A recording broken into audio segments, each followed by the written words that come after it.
Donc, bienvenue à tous pour ce webigrammaire sur les expressions idiomatiques. Je suis Gaëlle et je suis ravie de vous présenter le webigrammaire de ce soir.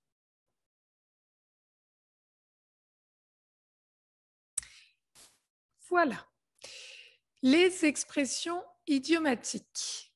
Ma première question va être: est-ce que vous savez ce qu'est une expression idiomatique? Pour cela, je vous propose de répondre à un petit sondage que vous allez voir s'afficher sur votre écran. Qu'est-ce qu'une expression idiomatique, selon vous? Est-ce que c'est une construction particulière à une langue qui porte un sens sur son tout et non pour chacun des mots? Est-ce que c'est tout simplement une idiotie ou une bêtise? Ou encore une construction particulière à une langue qui porte un sens par chacun des mots qui la composent, et donc une traduction qu'on dirait littérale. Alors, selon vous, qu'est-ce que c'est qu'une expression idiomatique? Je vous laisse le temps de répondre. Et quand j'ai toutes les réponses, on analysera un petit peu vos réponses. Ok, alors on va arrêter ce petit sondage et évidemment, je vais vous apporter une réponse. Voilà, donc pour vos réponses, on a 80% de personnes qui m'ont répondu une construction particulière à une langue qui porte un sens pour son tout et non pour chacun des mots qui la composent. Il s'agit le plus souvent d'expressions imagées ou métaphoriques. Oui, c'est la bonne réponse. Je vais vous expliquer donc pourquoi. Ce n'est pas une idiotie ou une bêtise et ce n'est pas non plus une traduction littérale. On ne traduit pas mot à mot l'expression idiomatique. Alors, nous allons continuer ensemble sur la suite. Voilà, donc qu'est-ce qu'une expression idiomatique? Je vous ai mis une expression à côté, donner sa langue au chat. Est-ce que par hasard, pour cette expression, il y a déjà des propositions à me faire? Donc, vous pouvez m'écrire ça dans le chat. Est-ce que certains connaissent le sens de l'expression donner sa langue au chat? Je vous propose donc d'écrire dans le chat vos réponses. Est-ce que certains connaissent le sens de l'expression? Donc, j'ai dire un secret ou une vérité? Non. Est-ce que vous avez d'autres idées? Alors, je vous donne un exemple. Si je vous pose une question et que vous ne savez pas la réponse, vous donnez votre langue au chat. C'est ça, exactement. On ne sait pas, on ne dit rien, on donne sa langue au chat, on attend une réponse de la part de l'autre. Très bon travail, très bien. Alors donc, qu'est-ce qu'une expression idiomatique? Eh bien, c'est une expression que l'on, une phrase que l'on a clé en main. On parle parfois d'idiotisme. C'est une construction linguistique qui est prête à l'emploi, qui porte sur un sens précis, d'accord? Mais surtout, il ne faut pas se focaliser, se concentrer sur les mots qui la composent. Il faut voir un sens global, un sens général. Il faut donc bien comprendre, d'accord, que les mots qui constituent l'expression ne doivent pas être pris au premier degré, c'est-à-dire ne doivent pas être pris au sens littéral. C'est bien l'ensemble de la phrase qui porte le sens, d'accord? Et puis donc je vous ai dit que si ce n'était pas clair pour vous, nous ne sommes pas sortis de l'auberge. Donc cette expression, nous ne sommes pas sortis de l'auberge, vous pouvez la dire quand vous êtes submergé, débordé par quelque chose, par le travail, par des tâches et que tout semble très compliqué, voire impossible de voir la fin de cette tâche. On dit donc, je suis pas sorti de l'auberge. Il faut savoir aussi que ces expressions idiomatiques, elles ne sont pas uniquement françaises, d'accord? Vous allez en trouver partout avec toutes les langues du monde. Chaque langue dans le monde a ses propres expressions et des constructions avec des images. Donc, la langue française n'est pas la seule à manier les expressions idiomatiques. Et ça, vous le savez, puisque côté anglophone, vous avez aussi vos idiomes. D'accord? Chaque expression idiomatique est bien propre à chaque culture. Il est donc important d'en comprendre le sens et de ne pas faire une traduction mot à mot dans votre langue maternelle. D'accord? Voilà pour cette première explication sur ce qu'est une expression idiomatique. Maintenant, on va passer à la deuxième partie. Dans cette deuxième partie, je vais vous demander, à votre avis, pourquoi est-ce qu'il y a un intérêt pour un étudiant ou même voilà, en général, quel est l'intérêt quand on parle une langue étrangère, quel est l'intérêt d'apprendre une expression idiomatique? Selon vous, quel est l'intérêt? Je vous propose un autre sondage et vous allez avoir plusieurs choix. Voilà, donc pourquoi, selon vous, est-ce qu'il est intéressant de connaître ces expressions idiomatiques lorsqu'on apprend une langue? Est-ce que ça permet d'éviter tout malentendu, confusion, contresens? Ça permet d'approcher aussi la poésie de la langue? Est-ce que c'est mieux connaître la culture d'un pays? Maîtriser Netflix et ses séries françaises? Pouvoir discuter easy peasy avec Jean Reno, Catherine Deneuve ou encore Mélanie Laurent? J'attends un petit peu toutes vos réponses. Et puis ensuite, je partage avec vous les résultats. Évidemment, il n'y a pas qu'une réponse. Donc, c'est vraiment selon vous. J'aimerais voir un petit peu pour vous pourquoi c'est intéressant de connaître ces expressions idiomatiques en tant qu'étudiant. Qu'est-ce qui vous passionne quand vous apprenez ces expressions? Pourquoi vous les apprenez? Alors, je crois qu'il me reste encore quelques personnes.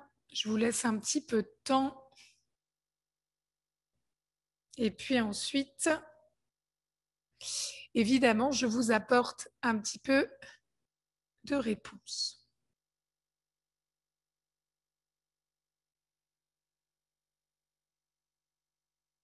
Je vois qu'il y en a qui veulent discuter avec Jean Reno, Catherine Deneuve et Mélanie Laurent. C'est une très bonne chose. Alors, je vais arrêter ce sondage et vous montrer un petit peu les résultats. Voilà. Donc, il y a une grosse majorité, une bonne partie d'entre vous, clairement, pour mieux connaître la culture d'un pays. Très bien. Donc 79%, c'est quand même un bon score. Ensuite, vous avez répondu, cela permet, oui, d'éviter tout malentendu, confusion ou contresens. Oui, ça c'est certain. Ensuite, vous aviez approché la poésie. Oui, une âme de poète. Netflix arrive en avant-dernier pour les séries françaises, très important. Lupin ou 10%. Très bonne série, soit dit en passant.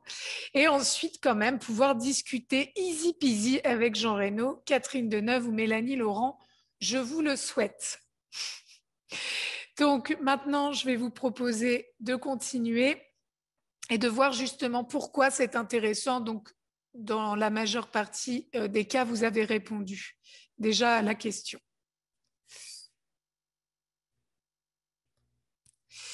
Avant cela, je vous ai mis une autre expression idiomatique Avoir le cœur sur la main, messieurs, dames.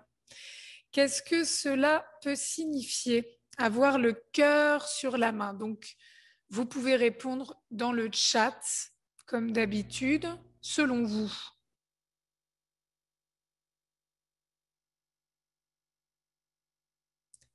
Qu'est-ce que peut vouloir dire avoir le cœur sur la main? Je vous laisse un peu de temps et vous pouvez écrire votre réponse dans le chat.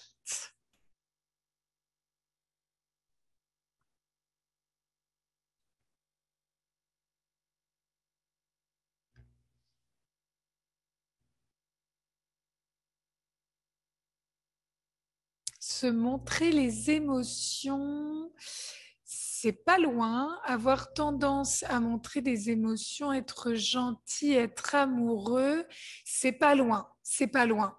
Alors non, c'est pas montrer ses sentiments, ses émotions. C'est pas non plus quand quelqu'un est effrayé. Non.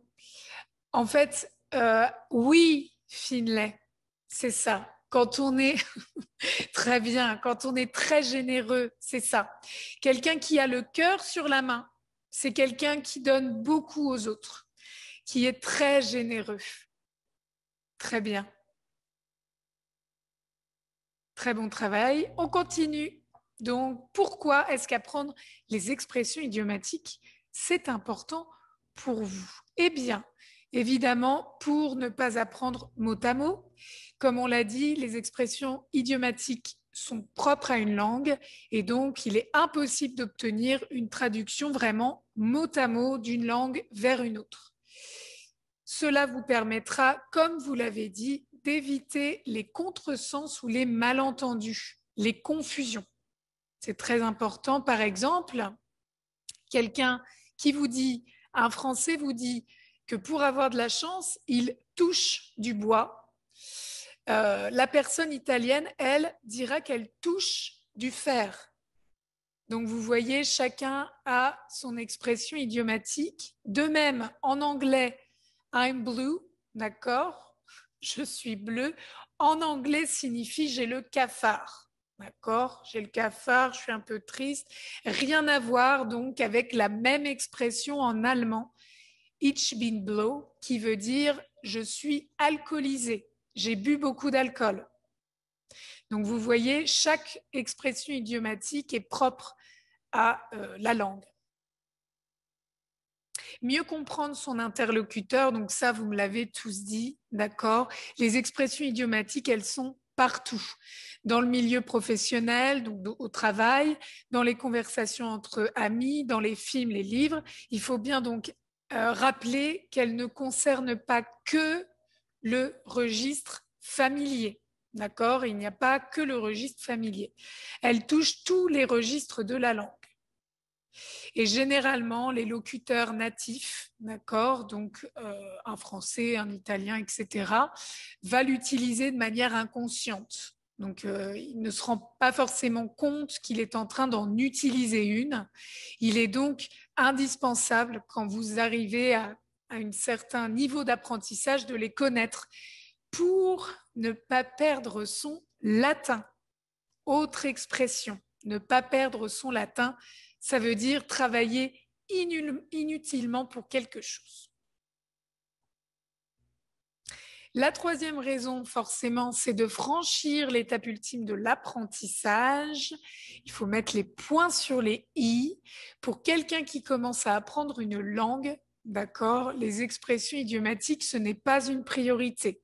Quelqu'un qui rentre dans l'apprentissage du français, par exemple, ça ne va pas être sa priorité de comprendre les nuances et les petites subtilités dans les expressions idiomatiques. Non. Cependant, quand vous arrivez voilà, à une certaine aisance, quand vous êtes plus à l'aise avec la langue, elles vont devenir essentielles parce que vous allez parler couramment la langue et vous allez vouloir parler comme un natif, un locuteur natif. Donc, en plus de comprendre ces expressions, il faudra aussi les utiliser vous-même dans une conversation. D'accord ? Personne ne vous dit que ça se fera les doigts dans le nez, easy peasy, mais le jeu en vaut la chandelle. Ça veut dire que ça vaut le coup. Ça, vous me l'avez dit, en tout premier lieu, approcher la culture d'un pays. Tout à fait. Tout à fait. Donc, quand vous apprenez une expression idiomatique, d'accord, ce n'est pas par hasard. Elle connaît souvent des origines historiques, littéraires. Donc, il est important de vraiment approcher la culture en apprenant ces expressions. Par exemple, revenir à ses moutons, d'accord, est tiré d'une farce, une pièce de théâtre du XVe siècle. Dans la farce, en fait, le marchand va au tribunal pour un vol de draps et de moutons, et alors qu'il mélange les deux affaires et évoque, il parle des draps au lieu des moutons, le juge s'exclame « Revenons à nos moutons », ce qui veut dire « Revenons à ce qu'on était en train de faire ». D'accord? Donc, il est intéressant de noter que l'histoire a laissé des traces, et nous le verrons après, dans plusieurs locutions. D'accord? Ensuite, on continue. Apprécier la poésie de la langue, donc ça, vous l'avez dit aussi, surtout grâce aux images, aux situations, à la beauté, voire au comique ou au burlesque. D'accord, qu'elles peuvent transmettre ces images, ces situations, ces expressions idiomatiques, elles sont poétiques avant tout. D'accord. Et quoi de mieux que la poésie pour se motiver à apprendre une langue? Je vais maintenant vous faire un petit peu participer. Je vais vous proposer dans un premier temps 7 expressions idiomatiques ou familières pour parler comme un Français. Je vous propose donc la phrase et dans le chat, vous pouvez m'écrire ce que vous pensez pour la signification. D'accord? Donc déjà, avoir la tête dans les nuages. Si je vous dis aujourd'hui, je ne suis pas très concentrée, j'ai la tête dans les nuages. Est-ce que certains connaissent être distrait? Oui. Rêveur, très bien Charles.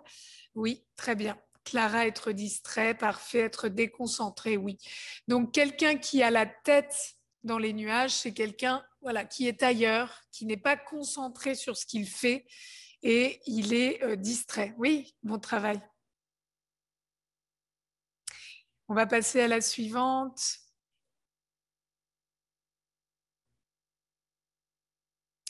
Ne plus savoir où donner de la tête. À votre avis, que signifie celle-ci? Si je vous dis, je ne sais plus où donner de la tête. Je suis au travail, j'ai beaucoup de travail, et puis je vous dis, oh là là, je ne sais plus où donner de la tête. Ouais, Natalia, c'est pas mal. Être confus, être perdu, par où commencer? Ouais, ok.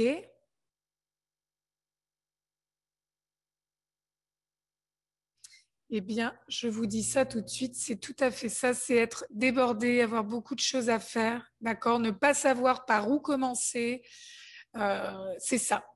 Ne plus savoir où donner de la tête. Oui, Donna, c'est ça, exactement. Ne plus savoir de se concentrer, où sont ses priorités, c'est tout à fait ça. Très bien. La suivante que je vous propose, c'est dingue. Qu'est-ce que veut dire c'est dingue, à votre avis? Donc toujours pareil, vous pouvez écrire dans le chat. Qu'est-ce que signifie l'expression c'est dingue?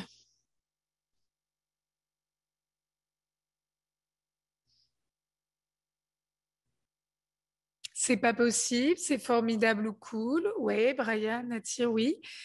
Pas bon, Natalia, ça n'a pas de sens. Charles, oui, il y a pas mal de choses qui sont correctes. Alors, je vous montre la réponse tout de suite. Ça peut signifier en fait 3 choses. Donc, vous aviez raison. Il y a c'est extraordinaire. c'est génial, c'est top, c'est extraordinaire, c'est dingue. Il y a c'est absurde, c'est idiot, d'accord? Donc l'opposé, c'est pas et c'est scandaleux. Donc il y a vraiment les trois significations pour c'est dingue. Bon travail, messieurs, dames. On continue avec la suivante, être au courant de quelque chose. Si je vous dis, voilà, on m'a raconté une histoire, mais je n'étais pas au courant, à votre avis, qu'est-ce que ça peut vouloir dire être au courant selon vous?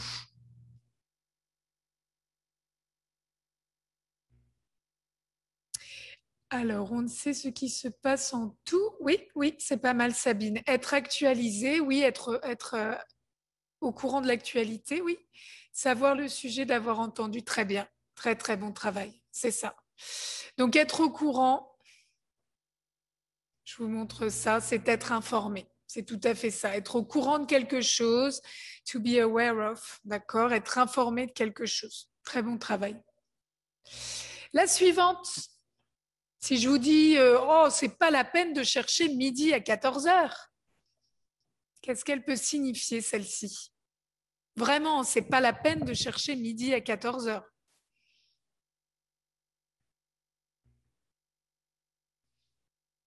Qu'est-ce que vous en pensez? Être précis? Non, Charles. Trop tard? Pas tout à fait être en retard. Trop en retard? Non. C'est pas mal par contre vos propositions. Ah, Charles, on est plus près déjà. Pas compliqué. Oui, oui, oui. Très bien. Donc, je vous montre la réponse. C'est ça. Donc, quand on vous dit tu cherches midi à 14 heures, c'est que tu cherches à compliquer les choses inutilement. Vous rendez une situation compliquée alors qu'elle est simple. Tu cherches midi à 14 heures. Très bien tout ça. Eh bien, on va continuer avec la suivante. Ça fait un bail. Par exemple, je vous croise dans la rue et je vous dis, oh là là, ça fait un bail que je t'ai vu. À votre avis, celle-ci, qu'est-ce qu'elle signifie? Ça fait un bail. Oui, Donna, ok. Ça fait très longtemps. Très bien. Sabine, non, c'est pas exactement quelle bonne chance. C'est pas exactement ça. Mais bonne tentative. Alors en fait, ça fait un bail, c'est ça fait très longtemps. Si vous dites à quelqu'un, pouh, ça fait un bail que je ne t'ai pas vu, ça fait très longtemps que je ne t'ai pas vu. Ça fait un bail. Maintenant, vous avez l'expression tant bien que mal. Par exemple, si je vous dis, j'essaye d'écrire quelque chose tant bien que mal. J'essaye d'écrire un article, par exemple, tant bien que mal. À votre avis, celle-ci, qu'est-ce qu'elle signifie?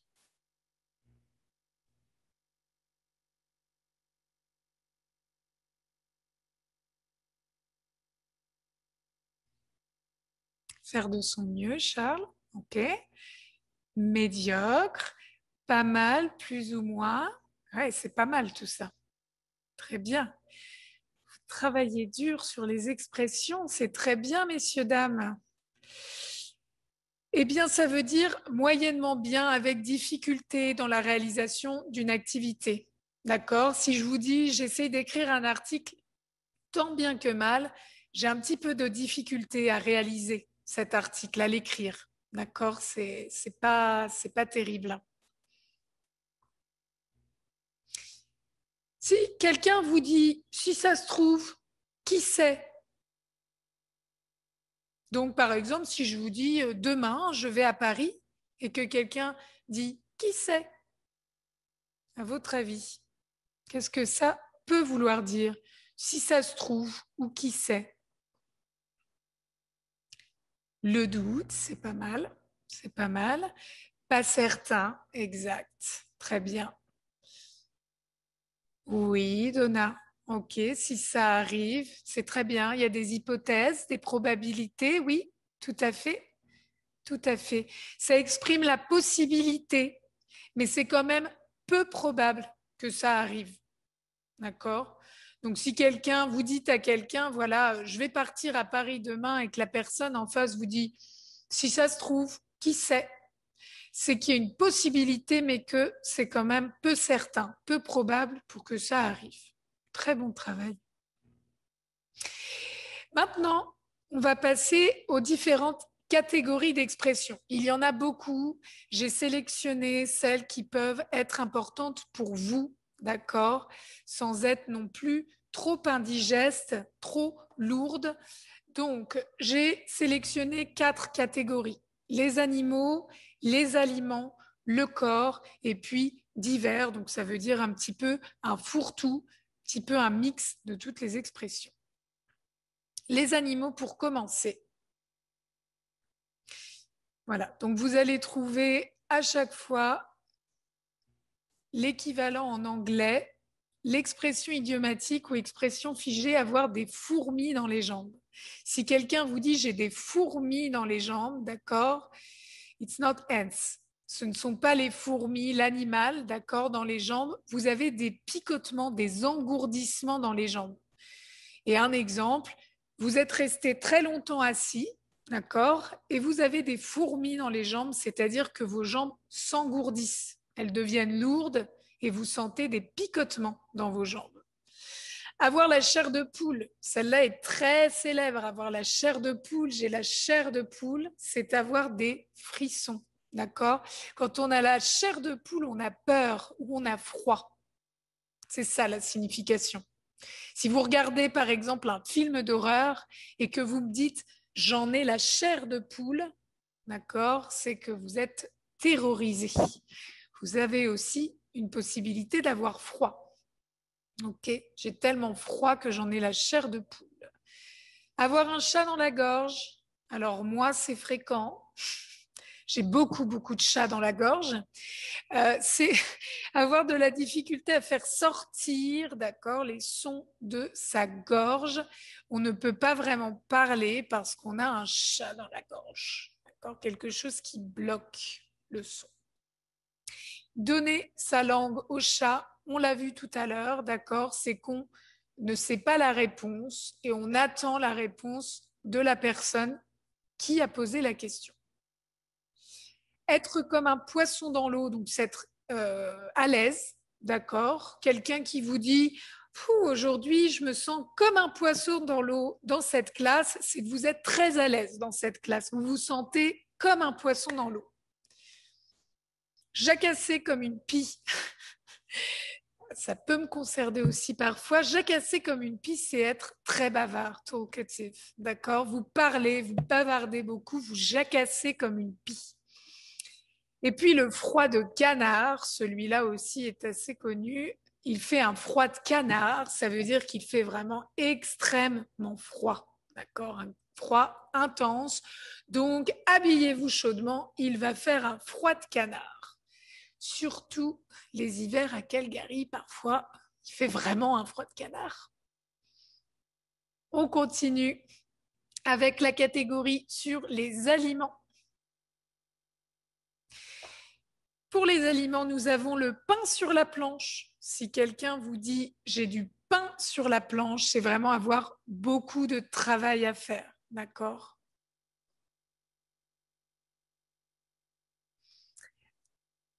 Donc, en randonnion, celle-ci est utilisée généralement quand vous êtes tous, d'accord, dans une file et que vous êtes en rangée les uns derrière les autres, être en randonnion. Par exemple, si je vous dis les élèves devant la classe sont placés en randonnion, ils sont vraiment rangés les uns derrière les autres. C'est du gâteau, c'est de la tarte. Celle-là vous sera très utile, quelque chose de très facile. Si vous trouvez ça très facile, en anglais d'ailleurs ça se rapproche, hein, it's a piece of cake, d'accord, c'est très facile, c'est très simple, c'est du gâteau, c'est de la tarte. Par exemple, quand vous répondez à mes questions, je vois que c'est du gâteau pour vous. Être haut comme 3 pommes, c'est vraiment être tout petit. Si vous dites, par exemple, de cette personne qu'elle est haute comme 3 pommes, ça veut dire qu'elle est très petite. Être rouge comme une tomate. Vous venez, par exemple, d'aller prendre le soleil, d'accord, et vous avez pris un coup de soleil, on va vous dire, oh, tu es rouge comme une tomate, d'accord, vous avez pris la couleur de la tomate, ou alors vous êtes gêné, vous avez honte de quelque chose, d'accord, être rouge de honte. Les carottes sont cuites. Alors là, si les carottes sont cuites, il n'y a plus rien à faire, il n'y a plus d'espoir. C'est ça que ça signifie. Si vous me dites j'ai travaillé dur, très dur, mais les carottes sont cuites, c'est qu'il n'y a plus rien à faire. C'est terminé, il n'y a plus d'espoir. Ne pas être dans son assiette. Celle-ci, c'est vraiment que vous ne vous sentez pas bien, physiquement, d'accord, ou émotionnellement. Par exemple, vous avez eu une dure journée au travail et puis vous me dites, je me sens pas vraiment dans mon assiette parce que vous êtes fatigué ou vous êtes émotionnellement débordé. Voilà, vous pouvez dire, je ne suis pas dans mon assiette. Pousser comme une mauvaise herbe, ça veut dire que vous grandissez très vite. On a vu haut comme 3 pommes, être tout petit, et pousser comme une mauvaise herbe, là, c'est vraiment que vous grandissez très, très vite. D'accord ? Raconter des salades. Celle-là, je pense que certains des étudiants avec qui j'ai travaillé l'ont entendu. Si, par exemple, je vous raconte une histoire et que je vous raconte des salades, c'est que mon histoire est fausse. C'est un mensonge. Je vous raconte une histoire qui n'est pas vraie. D'accord ? S'occuper de ses oignons. Alors, si quelqu'un, par exemple, vous ennuie un petit peu, vous dérange, et puis, bon, elle vous pose des questions un petit peu intimes, ou voilà, et vous dites, attendez, occupez-vous de vos oignons. Occupez-vous de vos oignons, ça veut dire, voilà, occupez-vous de ce qui vous regarde, occupez-vous de vos affaires, ce ne sont pas vos affaires. Se vendre comme des petits pains, alors celle-ci, c'est vraiment vendre les choses rapidement, facilement, très aisément. Si par exemple, vous voulez acheter des croissants et la boulangère vous dit, pouf, ces croissants se vendent comme des petits pains chauds ou comme des petits pains, c'est vraiment que ça se vend extrêmement vite, extrêmement facilement.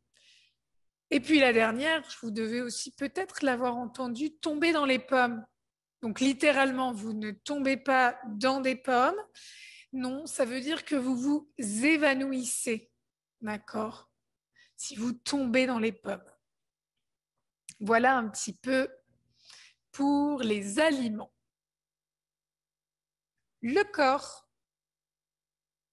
Pour le corps, donc je vous ai choisi avoir du front tout le tour de la tête. Ça veut dire être très impoli. D'accord ? Être effronté. Tu as du front tout le tour de la tête, de me demander de me taire, ça veut vraiment dire tu as du toupet. Tu es effronté, tu es impoli. Avoir la langue bien pendue.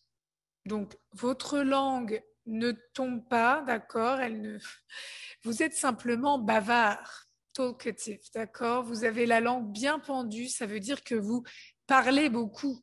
Si vous dites à quelqu'un tu as la langue bien pendue, c'est que cette personne est très bavarde. Avoir le nez fin, c'est être perspicace. C'est quelqu'un qui sent les choses, qui devine les choses. Si par exemple, je vous dis, j'ai deviné que tu avais l'intention de venir, la personne peut dire, tu as le nez fin. D'accord ? Tu as deviné, tu as su. Avoir les yeux plus gros que le ventre, celle-ci est utile pour les mangeurs, ceux qui aiment beaucoup, beaucoup la nourriture, par exemple comme moi, j'ai souvent les yeux plus gros que le ventre. C'est-à-dire que je vais vouloir manger plus que ce que je peux manger. Donc, je vais avoir trop de nourriture dans l'assiette et je vais laisser la nourriture. Donc, j'ai eu les yeux plus gros que mon ventre. Casser les oreilles ou casser les pieds. Celle-ci, quand vous cassez les oreilles de quelqu'un ou que vous cassez ses pieds, donc c'est que vous l'ennuyez, vous le dérangez. Si je dis par exemple à mon voisin, tu me casses les pieds avec ta musique, c'est vraiment que tu me déranges, tu m'ennuies avec la musique. Claquer des dents. Donc généralement, quand on claque des dents, c'est les hivers à Calgary. C'est quand on a très froid et qu'on grelotte, on claque des dents. Je claque des dents. Comme un cheveu sur la soupe. Donc, comme un cheveu sur la soupe, ça veut dire que ça arrive de façon inattendue. Ce n'était pas attendu du tout. Par exemple, si mes parents viennent me rendre visite par surprise, je vais pouvoir leur dire, vous arrivez comme un cheveu sur la soupe. D'accord ? Connaître sur le bout des doigts, ici, c'est vraiment quelque chose que vous maîtrisez. Si par exemple, vous avez une leçon de français et que vous connaissez cette leçon sur le bout des doigts, c'est que vous maîtrisez parfaitement cette leçon, vous la connaissez vraiment très bien. Coûter les yeux de la tête. Quelque chose qui vous coûte les yeux de la tête, c'est quelque chose qui est très cher, qui vous coûte très très cher. Par exemple, cette voiture me coûte les yeux de la tête, d'accord? C'est qu'elle m'a coûté vraiment très cher. Dévorer des yeux. Donc, quand on dévore des yeux quelqu'un ou quelque chose, c'est qu'on le veut, c'est qu'on le convoite. Par exemple, le petit Mathieu dévore le dessert des yeux. Mathieu n'a qu'une envie, c'est aller déguster ce petit gâteau, ce dessert qui lui tend les bras. Tendre les bras, ça veut dire qu'il l'attend. D'accord? Si vous avez l'expression tendre les bras, c'est quelque chose qui vous attend. En avoir par-dessus la tête, c'est être vraiment fatigué, être vraiment très, très, très épuisé de faire quelque chose. Vous en avez par-dessus la tête. Vous avez travaillé durement toute la journée et là, vraiment, vous en avez par-dessus la tête. D'accord? De travailler comme ça. Faire les gros yeux à quelqu'un, quelqu'un qui vous fait les gros yeux, c'est pas terrible, c'est pas terrible. Ça veut dire qu'il vous fait des reproches avec son regard. Là, je vous fais les gros yeux, c'est que je suis pas contente. Par exemple, papa fait les gros yeux quand son enfant casse une tasse. On regarde trop Netflix, peut-être. Faire quelque chose les doigts dans le nez, donc ça, on en a déjà parlé. Les doigts dans le nez, donc c'est easy peasy, d'accord? Très facile. Quelque chose qui est vraiment très simple. C'est like a piece of cake, d'accord? Comme vous avez vraiment quelque chose qui est très simple à faire. C'est du gâteau. Ensuite, la dernière catégorie, puis ensuite je vous refais participer un petit peu, c'est un petit fourre-tout. Donc là, on va trouver un petit peu de tout. Voilà, donc si vous entendez quelqu'un qui essaye un nouveau pantalon ou essaye une nouvelle robe tendance, vous pouvez dire à cette personne qui l'essaye, ça te va comme un gant. Ça te va comme un gant. Ça sous-entend que vraiment, ça lui va très bien. D'accord? Ça lui va parfaitement bien. Cogner des clous. Alors, cogner des clous, celle-ci veut dire s'endormir. Vous ne cognez pas voilà, des clous, vous vous endormez. Donc, j'ai cogné des clous pendant la présentation parce que je m'étais couchée trop tard. Vous vous êtes endormi pendant la présentation. Donner carte blanche à quelqu'un, celle-là est très utilisée, notamment dans le milieu du travail ou pour des activités communes. Quand vous donnez carte blanche à quelqu'un, vous la laissez être libre de ses actions. Vous lui donnez la permission de faire quelque chose. Par exemple, si mon patron me dit tu as carte blanche pour présenter ces expressions idiomatiques, c'est vraiment qu'il me laisse faire ce que je veux avec ma présentation. Donner du fil à retordre à quelqu'un, ça c'est vraiment essayer de donner de la difficulté. C'est-à-dire que soit vous choisissez volontairement de donner du fil à retordre à quelqu'un, vous ajoutez une difficulté supplémentaire, ou alors, comme un problème de mathématiques qui vous donne du fil à retordre, c'est qui est très difficile. D'accord? C'est très, très difficile. En avoir plein les bottes ou plein son casque. Mais généralement, vous entendrez plein les bottes. J'en ai vraiment plein les bottes. Eh bien, celle-là, ça veut dire que c'est comme ça me, voilà, on passe au-dessus de la tête. J'en ai ras la casquette, j'en ai plein les bottes. Vous en avez marre. Vous en avez marre d'une situation. Donc, vous saturez, d'accord? Vous êtes être dans le pétrin. Donc celle-ci, c'est avoir des problèmes. Quelqu'un qui est dans le pétrin, si vous entendez quelqu'un vous dire écoute Gaëlle, je suis sur la route, je suis vraiment dans le pétrin, ma voiture est tombée en panne, ça veut dire que la personne qui est dans le pétrin est dans les problèmes. Elle a un problème.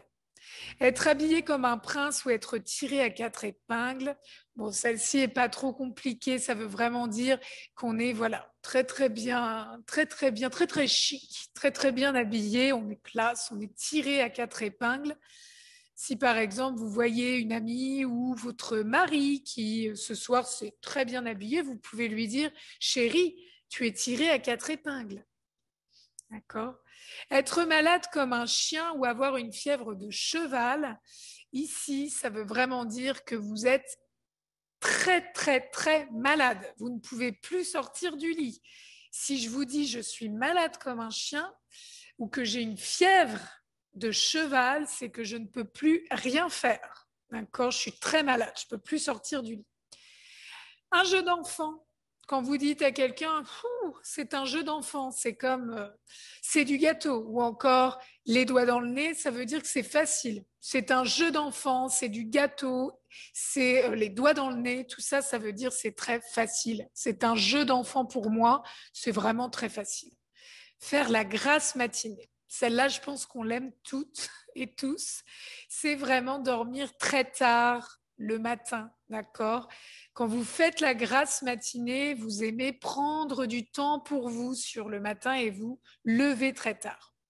Garder son sang-froid, celle-ci est importante, surtout dans des milieux professionnels ou voilà, dans des situations où vous devez garder votre calme, vous gardez votre sang-froid, vous restez voilà, tempéré, pas agité, vous restez calme. On parle de garder son sang-froid.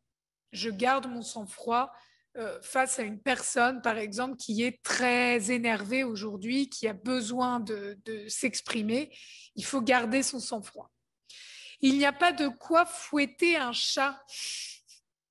Vous ne fouettez pas un chat, je vous rassure, non. Si vous ne, il n'y a pas de quoi fouetter un chat, ça veut vraiment dire que ce n'est rien, ce n'est pas grave, d'accord? It doesn't matter. C'est pas, it's not a big deal. Il y a pas de quoi fouetter un chat. On s'en fiche, c'est rien, ce n'est pas grave. Voilà pour un petit peu ces catégories. Maintenant, je vais vous proposer d'autres célèbres expressions idiomatiques et j'aimerais évidemment que vous participiez donc dans le chat. Broyer du noir, par exemple, j'aimerais que vous essayiez de me dire, à votre avis, qu'est-ce que cela signifie? Broyer du noir. Pour mettre un peu en contexte, si je vous dis, aujourd'hui, voilà, j'ai eu une dure journée, je broie du noir. Être pessimiste, Natalia, ouais, c'est sur la bonne voie. C'est pas tout à fait du pessimisme. Qu'est-ce que ça peut être d'autre, broyer du noir? Se... C'est Frenchy, ça, se plaindre. Non, I'm not complaining. Je vous dis, je suis, voilà, j'ai eu une journée très difficile. Je broie du noir. À votre avis. Donc, c'est pas se plaindre, c'est pas être pessimiste, mais vous êtes sur la bonne voie. C'est quelque chose qui est un peu difficile. Les autres. Est-ce que vous avez d'autres idées? Être épuisé, ah, on n'est pas loin. Travailler plus fort que d'habitude, pas tout à fait. Alors, broyer du noir, en fait, c'est être déprimé ou être triste. Si vous broyez du noir, c'est qu'aujourd'hui, ouais, Debra, c'est ça. Vous êtes vraiment découragé, déprimé, triste. C'est pas une bonne journée. Je broie du noir aujourd'hui, c'est que il n'y a pas de soleil dans ma journée aujourd'hui. Alors, l'origine, parce que je vous ai trouvé quand même certaines origines pour vous rappeler un peu à la culture du pays. On parlait des origines souvent historiques et littéraires. Donc, pour ces expressions, je vais vous apporter une origine pour chaque expression, que vous compreniez aussi un petit peu d'où est tirée cette expression. Natalia, de voir choses dans la lumière, oui. Alors, pas tout à fait. De voir des choses noires, c'est-à-dire que vous êtes vraiment, voilà, très, très triste, très déprimé. Et donc, l'origine, je vais vous expliquer d'où elle vient. C'est artistique. C'est-à-dire que à l'origine, cette expression est née dans le milieu artistique. Les peintres, en fait, écrasaient, broyaient de la matière pour créer, d'accord, la couleur, pour créer des pigments de couleur, et l'invention devait rester secrète. Donc à l'origine, c'était vraiment artistique. Puis au XVIIIe siècle, en fait, il y a eu l'apparition d'une origine médicale. Et broyer du noir, c'est devenu un petit peu comme digérer, mal digérer quelque chose. C'est-à-dire que l'estomac n'écrasait pas bien les aliments et la mélancolie était provoquée, d'accord, par de la sécrétion de bile pendant la digestion. Donc on broyait du noir. Et enfin, c'est au XIXe siècle que l'expression française obtient son sens contemporain. Et cette fois, parle plutôt de l'aspect psychologique. D'accord? Donc, le premier, c'était artistique. Le deuxième, c'est plus physique, l'estomac qui a du mal à digérer. Et enfin, de nos jours, c'est plus l'esprit, plus le psychologique qui joue. Pas de souci, Elisa. Une très bonne soirée. Ensuite, l'autre expression, casser les pieds de quelqu'un. Alors ça, on vient de la voir. Est-ce que vous vous souvenez? Si quelqu'un, par exemple, vous dit « Oh, tu me casses les pieds », est-ce que vous vous souvenez de celle-ci? Qu'est-ce que ça peut vouloir dire, casser les pieds?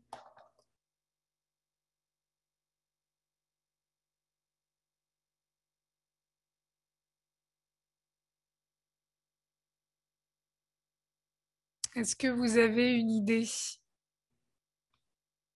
Interrompre, pas tout à fait.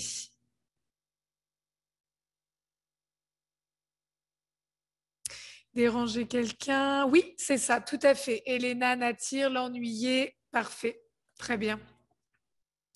Et alors, l'origine de cette expression, c'était au XIIe siècle, d'accord, le verbe casser, on associait en fait le verbe casser avec un nom d'organe. Et c'est seulement à la fin du XIXe siècle qu'apparaît l'expression casser les oreilles pour ensuite devenir casser les pieds en gardant cette notion de dérangement. Se couper les cheveux en quatre. Quelles sont vos propositions? Si quelqu'un vous dit « Je me suis coupé les cheveux en quatre pour faire cette présentation », alors je pense qu'en anglais, c'est la même chose. À votre avis, quelle est la signification?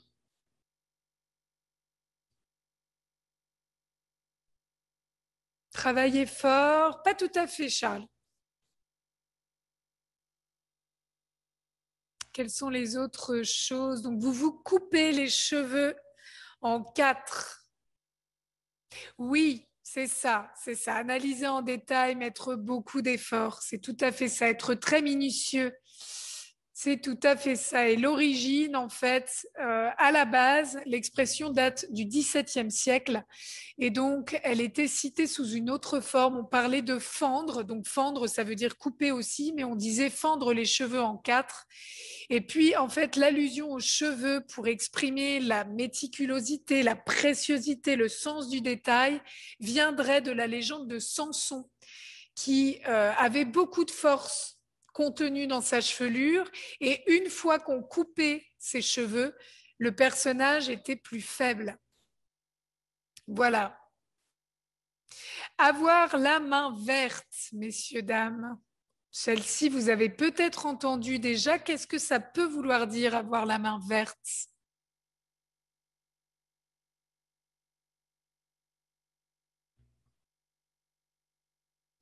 Donc, si vous avez été aujourd'hui dans le jardin, il faisait beau, et puis votre mari vous dit, oh chérie, tu as vraiment la main verte. Oui, c'est ça, c'est ça. Quelqu'un qui aime jardiner, qui est bon avec les plantes, exactement, capable de grandir. Oui, exact, tout à fait, très bien.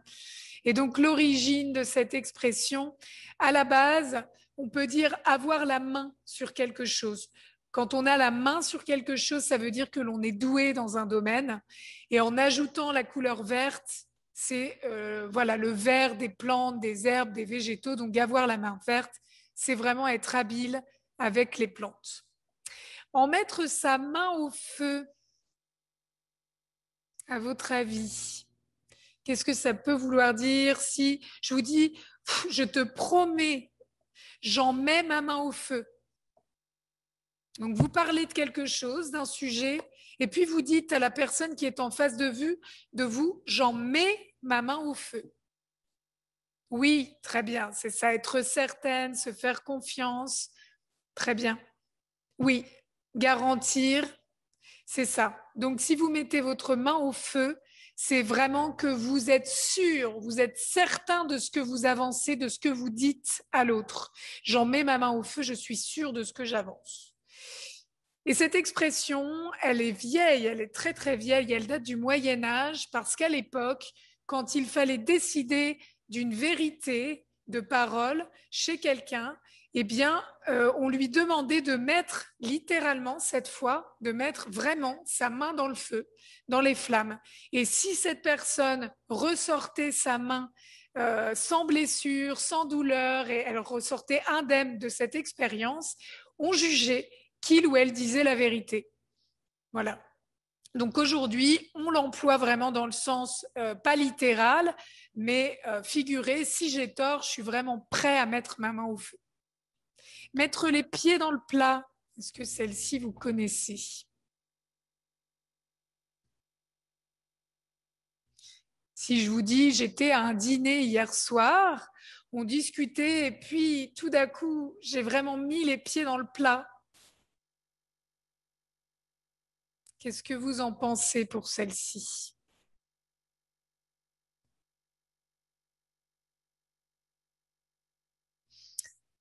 Être manque de manière, oui, faire une faute, oui, quelque chose, faire une faute, quelque chose d'impoli, c'est ça. Donc, si vous mettez les pieds dans le plat dans une discussion, c'est que vous abordez un sujet qui est très sensible. Voilà, vous provoquez un petit peu exactement, vous faites une gaffe. Très bien, vous faites une gaffe, vous parlez de quelque chose qui est assez sensible, vous faites une bêtise.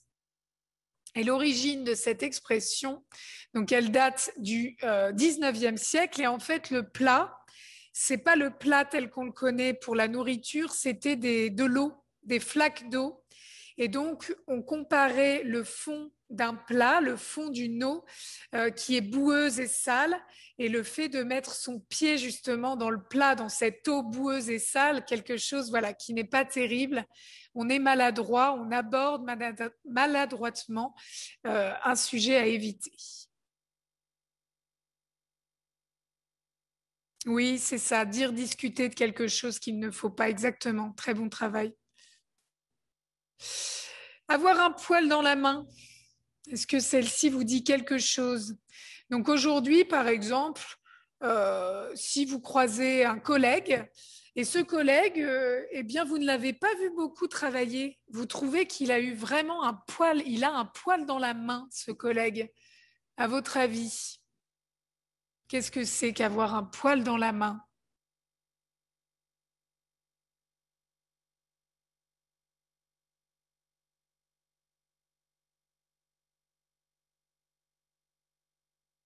Il n'a pas vraiment beaucoup bougé, il n'a pas fait grand-chose. Vous me dites, voilà, ce collègue a un poil dans la main. Qu'est-ce que ça peut vouloir dire avoir un poil dans la main? qui ne travaille pas. Oui, c'est pas mal. Quoi d'autre? Oui, c'est ça, être paresseux. Tout à fait, c'est ça. C'est quelqu'un qui est très paresseux. Et l'origine, en fait, quand on parlait d'une personne qui est feignante, qui est paresseuse, en fait, on compare le fait qu'elle ne se serve jamais de sa main. Et donc, comme elle n'utilise pas ses mains, elle ne fait rien, eh bien, les poils poussent littéralement sur les mains. Voilà, donc vous retrouverez un petit peu toutes les significations que je vous ai données pour chaque expression ici. Et puis, je vais, voilà, arrêter mon partage. Je voulais donc tous vous remercier. Donc, le Webigrammaire se termine. C'était un vrai plaisir. C'était un vrai plaisir de partager ça avec vous. J'espère que ça vous a plu. Voilà, n'hésitez pas à revenir vers l'Alliance s'il y a d'autres questions. On sera toujours ravis de répondre à vos questions. Merci beaucoup d'être venus ce soir. Et puis encore une très très bonne soirée à tous. Reposez-vous bien. Et puis on se retrouve donc pour un Webigrammaire le 28 juillet. Voilà. Il y aura d'autres webinaires qui suivront. Donc je vous dis à très très bientôt. Ce fut un plaisir. Merci à vous tous.